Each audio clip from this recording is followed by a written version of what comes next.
It's a pleasure for me to sit here before you. This is my third time to ACMH alone from Muskegon County.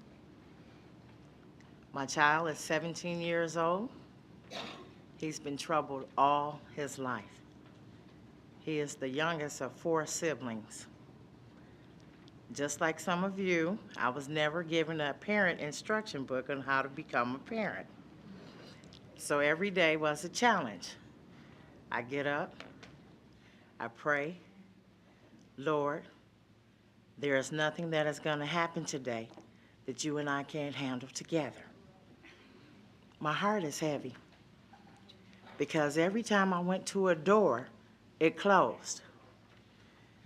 Then I did some legwork on my own and they started to open. But now he's incarcerated, tried as an adult. And I do have a problem with it. But again, Lord, nothing is going to happen that you and I can't handle together. Jarvis broke into a high school. I graduated from that high school.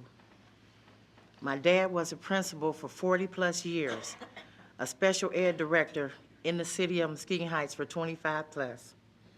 My mother was a retiree preschool teacher for 40 plus years, and oh, the embarrassment.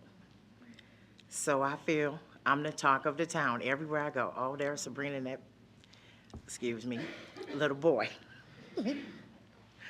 Now he's 17. There are some things he has to ask for. Although he's still a minor and he is incarcerated, he has to want help and seek help because I have done everything humanly possible to help him. At 5 years old, he set our home on fire. He left us homeless for 125 days. Thank God for insurance. He ended up in Pine Rest Christian Mental Hospital in Grand Rapids for about 10 days. Then he returned home. At 8 years old, he did retail for our MC Sporting Goods. 9 to 10 years old, trespassing at school, which he doesn't like school. School gets out, and he still wants to be at the school. 14 years old, he had an aggravated assault where a staff member intervened, got her finger severed in a door sash. He had numerous probation violations for marijuana use and abuse. He's been misdiagnosed, as I say, all his life. His mental health issues have not been addressed by the court.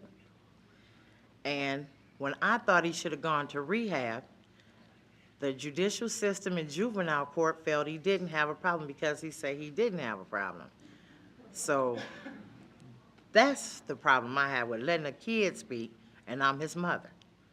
February of this year, he had a friend that placed a coat in his locker with marijuana and crack cocaine in it, causing me to get evicted. He beat the dope case because everybody came clean and said it's not Jarvis's coat, it's somebody else's coat. But still, I had to move. We had to suffer again.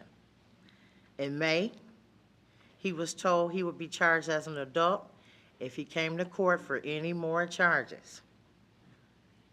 June 6th, the last day of school, he and his new friends broke into the Muskegon Heights High School at 4 o'clock in the morning.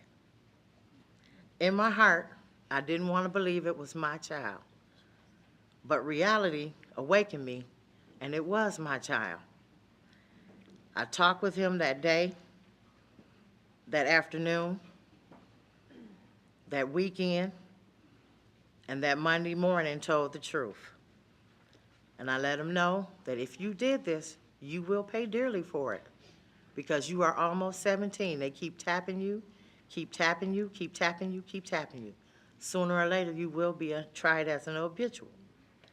Currently, he has several other charges pending, but he still will be in adult court because he has been convicted already as an adult, although he is still 17. And at this point, To clarify too, when Jarvis was tried as an adult, the charges that were at that time, he committed them when he was 16. But the court decided that because of his previous violations, probation violations, that he should be tried as an adult, although no other alternatives were ever offered. So at this point, I'm in between a rock and a hard place. Although he's my child, nothing's gonna change that. He did break the law. And at this point, I don't know what to tell him other than to seek help as far as his mental illness, because to my knowledge to this day, he's not receiving any treatment for it or any medication. He's just sitting there. He wants to go to school. He told me that school is $100 a week. And I told him, that's the only thing you can get now, son, free education. I said, but you blew it. So you have to suffer a little bit. And he wanted to know how long he has to sit there. And I said, well, you've been here 30 days, you have another 335. My prayer is that you do not end up in prison behind the last incident you committed with some friends.